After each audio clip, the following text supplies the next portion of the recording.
PCOS বা polycystic ovarian syndrome, এটা কিন্তু মহিলাদের একটা সমস্যা। হয়তো বলবেন এটা পুরুষের কেন হয় না? আসলে এই অর্গানটা পুরুষদের থাকে না, যার কারণে এটা পুরুষদের হচ্ছে না। এটা হয় ওভারিতে, ওভারি মেয়েদের আছে, সুতরাং মেয়েদের এই রোগটা হচ্ছে এবং ডে বাই ডে এটা ইনক্রিজ করছে। আগে এতটা ছিল না, এখন বর্তমানে কিন্তু পলিসিস্টিক ওভারিয়ান সিনড্রোমের রোগী কিন্তু বেশি বেশি আমরা পেয়ে থাকি। তার কতগুলো কারণ আছে, আমি আস্তে আস্তে করে সমস্ত কারণগুলো বলবো। আপনারা ধৈর্য সহকারে ভিডিওটা না টেনে পুরো ভিডিওটা দেখুন, সমস্ত কারণগুলা জানতে পারবেন। আমি চেষ্টা করব এই ভিডিওটায় আপডেট নিউজগুলো তুলে ধরার জন্য। আসসালামু আলাইকুম রহমতুল্লাহি ওবারাকাতুহু। আমি ডাক্তার মীর শহীদুল ইসলাম। আমার চেম্বার শুভেচ্ছা 255, ঐতিহ্যবাহী শেখঘাট, সিলেট। জি, আমার সম্পর্কে একটু বিস্তারিত জানতে চান তো আপনি গুগলে গিয়ে ডাক্তার মীর শহীদুল ইসলাম এই কথাটি লিখে সার্চ দিলে পেয়ে যাবেন আমার ভিজিটিং কার্ড। ভিজিটিং কার্ড পাওয়া মানেই আপনি পেয়ে যাবেন আমার হোয়াটসঅ্যাপ, ইমো, আমার লোকেশন ইত্যাদি। আর আমিও চাচ্ছি আমার একটা ভিজিটিং কার্ড আপনার গ্যালারিতে জমা থাক।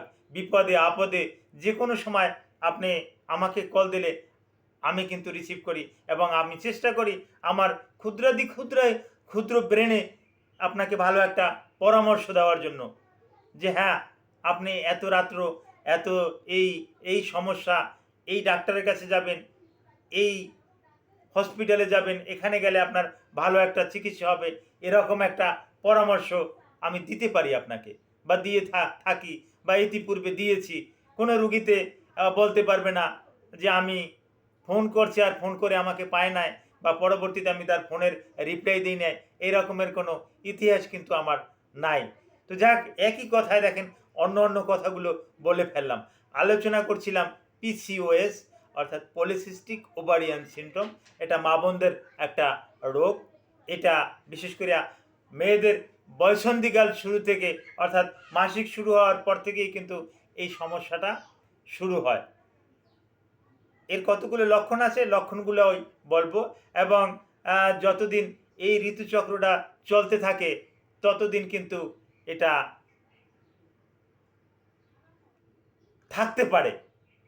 তো অনেক সময় আনমেরিড আনমেরিড অবিবাহিত মেয়েদেরও এরকমের সমস্যা হয়ে থাকে, আমাদের কাছে আসলে আমরা তো কিছু পরীক্ষা নিরীক্ষার মাধ্যমে, ফিজিক্যাল কিছু এক্সামিনেশনের মাধ্যমে আমরা রোগটাকে শনাক্ত করি। রোগটাকে শনাক্ত করে তাকে সে যদি আনমেরিড হয় তাহলে তাকে কিছু ওরাল কন্ট্রাসেপটিভ পিল, জন্ম নিয়ন্ত্রণ পিল হিসাবে যেটা পরিচিত, এরকমের কিছু খাবার বড়ি আমরা খেতে দিয়ে থাকি। তবে হ্যাঁ, আমাদের তো সমাজে এটা মেনে নিতে চায় না যে মেয়েটার বিবাহ হলো না, কিছু না, তাকে আপনি ওরাল কন্ট্রাসেপটিভ পিল দিচ্ছেন, এটা কিভাবে কি, এটা খাবে কিভাবে? না, আমরা ওরাল কন্ট্রাসেপটিভ পিল, হ্যাঁ, এটা কম্বাইন্ড পিল, এটা ইস্ট্রোজেন, প্রজেস্টেরন এগুলোর সংমিশ্রণে তৈরি, এটা হরমোনাল একটা পিল। আপনাকে বলি যদি আপনি নরমিন্স খান, অনেকেই নরমিন্সের কথাটা বললাম যেহেতু এই নরমিন্সের সাথে পরিচিত, নরমিন্স খান, নরমিন্সের সাথে আপনি পরিচিত বা অনেকে নরমিন্সের সাথে পরিচিত যে এটা খেলে মাসিক রেগুলার হয়, ঠিক ওই রকমের ওই এই Normens is one kinds of oral contraceptive pill. নরমিন্সটাও কিন্তু ওরাল কন্ট্রাসেপটিভ একটা পিল, এটাও কিন্তু জন্ম নিরোধ একটা বড়ি কিন্তু। তো আপনি যদি এরকমের সমস্যায় থাকেন, অবিবাহিত থাকেন, তাহলে আমরা কিন্তু এই পরামর্শটা দিয়ে থাকি।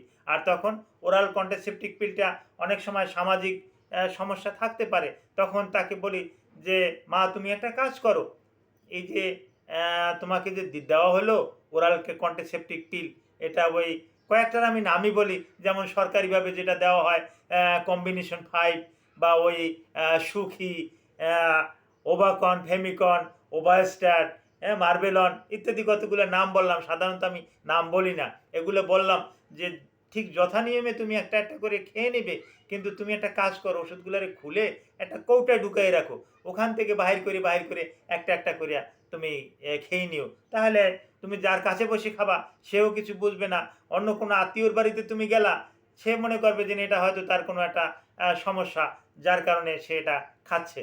হ্যাঁ, তো এরকমের বলে থাকি।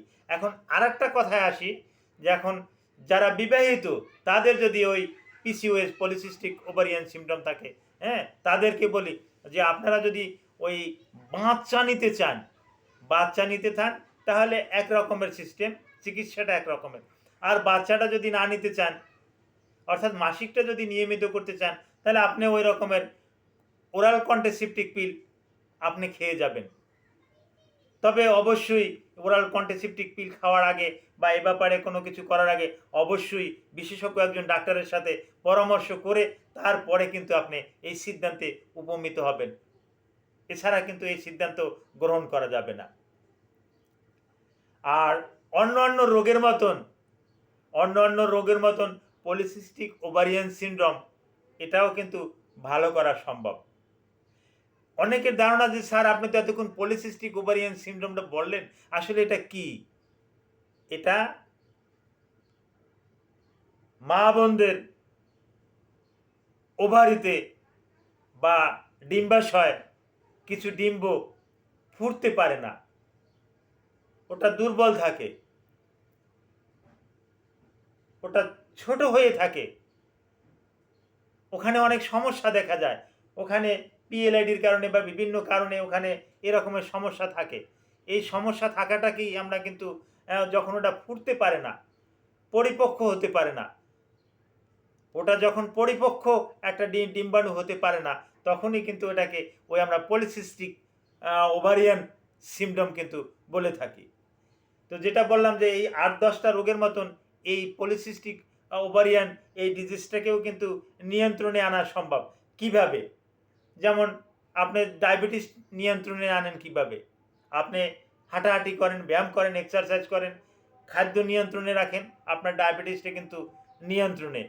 অনুরূপ আপনার পিসিওএস এটাও কিন্তু এরকমের আপনি নিয়ন্ত্রণে রাখতে পারেন। কিভাবে আমি বলতেছি, আগে বলি পলিসিস্টিক ওভারিয়ান সিমটমের লক্ষণ কি, আমি ডাক্তার কি দেখে বুঝবো?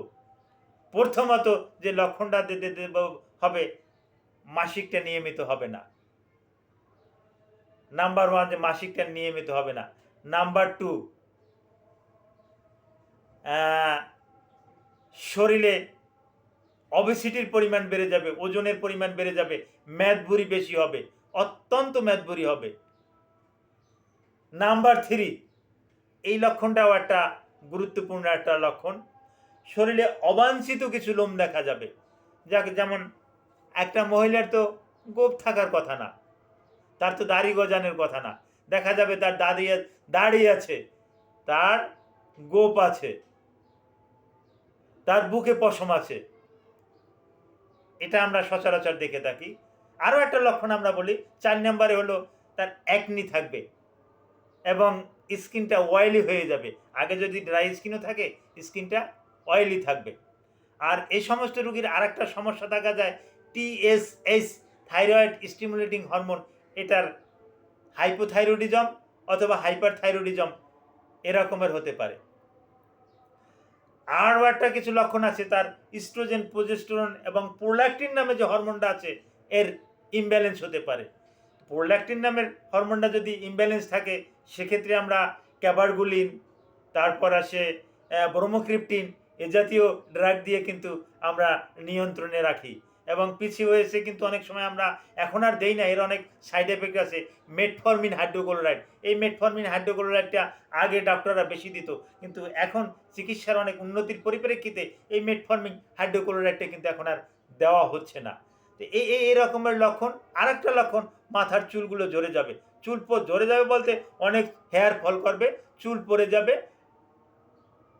এরকমের লক্ষণ দেখলে বোঝা যাবে পিসিওএস, পলিসিস্টিক ওভারিয়ান সিনড্রোম। আল্ট্রাসোনোগ্রাফিতে ক্লিয়ার রেজাল্ট আসে। তো এরকমের যদি কারো পিসিওএস থাকে সে আমাদের সাথে পরামর্শ করবেন। আপনি আপনার ডাক্তারের সাথে পরামর্শ করবেন, পরামর্শ করে এই পলিসিস্টিক ওভারিয়ান সিনড্রোমের কিন্তু ভালো একটা চিকিৎসা কিন্তু আছে। তবে ওজনটা কিন্তু নিয়ন্ত্রণে আনতে হবে।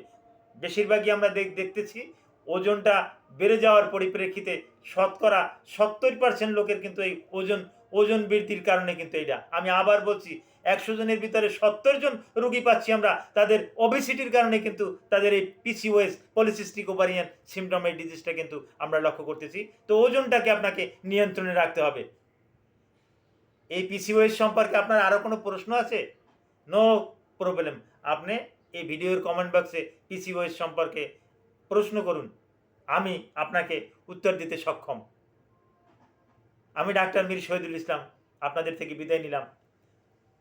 পলিসিস্টিক ওভারিয়ান সম্পর্কে যত রকমের প্রশ্ন আছে আমাকে করুন, ইনশাল্লাহ আমি চেষ্টা করব এর উত্তর দিতে।